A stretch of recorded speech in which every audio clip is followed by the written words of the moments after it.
This is a short video showing fuel pump noise on a Suzuki Vitara.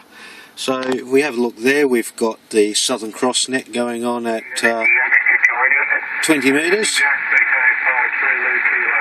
We can hear everyone.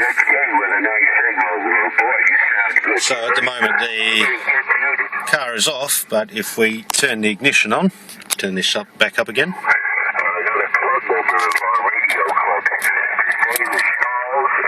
And have a listen.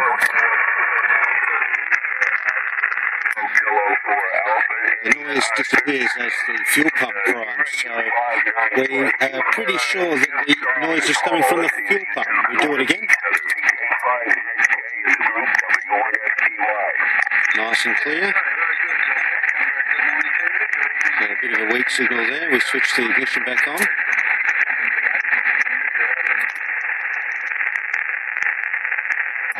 It turns off when the fuel pump's prime. Of course, while the car's going, that noise is there all the time, which makes operating HF mobile almost impossible. Still looking at a way of fixing this one.